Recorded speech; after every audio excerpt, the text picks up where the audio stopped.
Hi, and welcome to another episode of Hot Takes with me, the Silver Fox, on a fine, warmish, and bright Sunday morning. Well, at least it is here in the East Midlands, where you are, weather may vary. We're going to take a look at a story here. I'd like to start on something a bit light and fluffy, and this is one. And it's where there is currently a difference between England and Scotland, but where, rather strangely, the Scottish Government looks to align themselves with England. And personally, I think it's quite sensible to do it on this particular case. But rather than create a division, which is usually what they like to do. They like to be different so that they can push the differences between the two countries. But this particular one, they're looking to align to maintain a level playing field, if you will. And I do think when we have a look at it, I do think you'll agree on this particular subject that it is sensible to do so. To not do so would throw up some very strange anomalies. And it could be something that people might do just to see and test the legality and things like that. But we'll have a look at what this is. It's not a mystery. It's the age at which young people can marry. In England, that is now 18. But in Scotland, it's still currently 16, although I suspect very few get married at 16. But we'll take a look at the difference and why they are aligning. Here goes. Right, SNP set to ban under 18s from getting married. Scotland is set to fall in line with England in order to protect vulnerable children and tackle forced marriage. If 18 in England, 18 to get married is deemed the right age, why is 16 the right age for having sex? Surely, if you're mature enough for one, you should be mature enough for the other. Bit of a dichotomy. Bit odd, but, you know. What this does throw up is... I'll come back to that in a minute, but what it also does throw up is a very interesting thing, where if you're 16 in England and you got your boyfriend and he's, say, 19 or whatever, and you can't get married, but, bada bing, go to Scotland and get married. Or, the other thing, it's getting back to Gretna Green, isn't it? Where you used to have to have parental consent. But if you go to Gretna Green, you don't. So you run up to the old smithy or whatever it was at Gretna Green, the old forge, and you get married there. Lovely. So that currently could happen. But here's the question.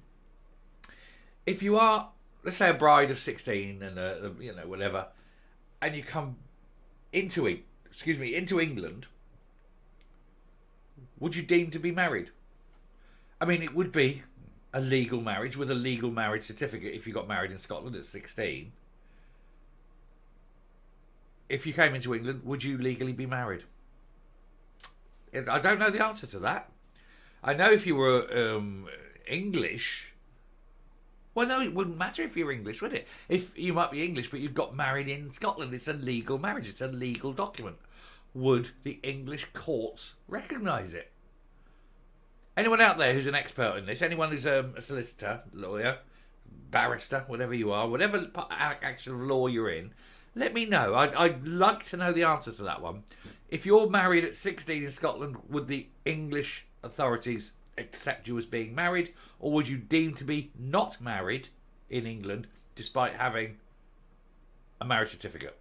I'd like to know. Please, if anyone can work that out and let me know, ping me in the messages. But anyway, people under 18 could soon be banned from getting married under changes being considered by the Scottish Government. The current minimum age to tie the knot is 16, but ministers are to hold a consultation on raising it. Now, this is one of those very weird things where normally the SNP look for division, look to do things differently, look to create that difference in order to say, look, we are different from England. And yet here they are aligning it. But they're not aligning it because they're aligning it with England. And I think it's because of the United Nations, which is the next line, which I literally read ahead on. Because the United Nations is trying to bring in a one world age of 18 for marriage. And I can't see why the difference between marriage and the age of consent for sex.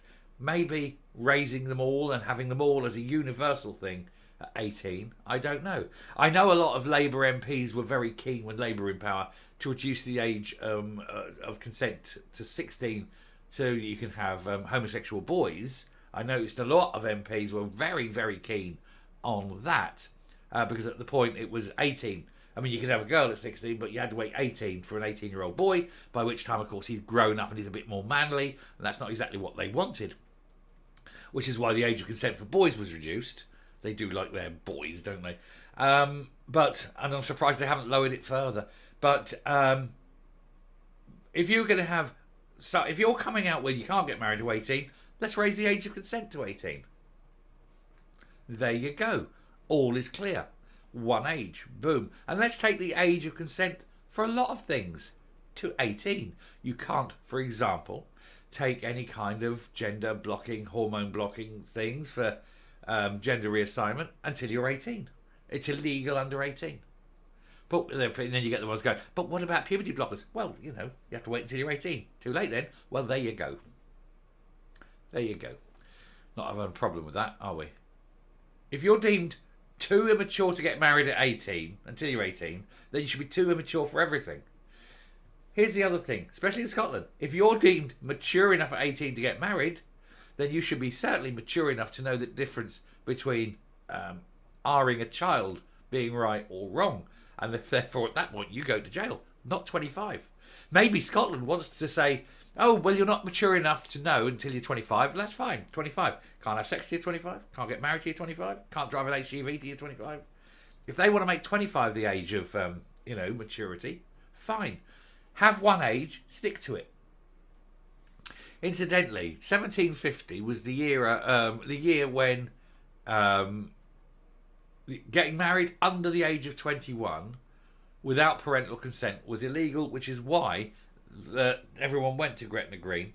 Now, why was that the case? Do you know? Here's a little thing. I'm not going to go through all this. It was just the age thing.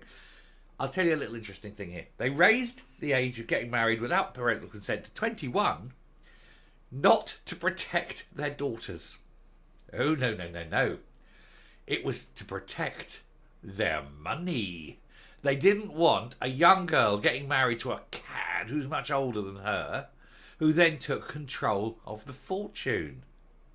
And so they made the law that no one under the age of 21 could marry without parental consent, in order to make sure that the money was kept in the family, or was at least controlled, and no outside, nasty outside influence got control of the family's wealth. Yeah, so yeah, it's nothing to do with it. Salt the girls. No, nothing to do with girls. Money, that was the important thing. And that's why everyone used to run up to Gretna. Hey, come on, up, get married, and then come back down, and then the old cad, twisted moustache, and went, I say, where's that cash? Thinking Terry Thomas, And there we go. That's that. But that's what you've got now. That's where it is. I don't know. I completely agree with making it 18, but I think if you're going to do it, it should be 18 for everything. How's that? Is it just me? If we have one age, and correct. Because at the moment, no, let me rephrase this. Right now, and I am a bit of a waffle on this one, I do apologise, but it is relevant to it.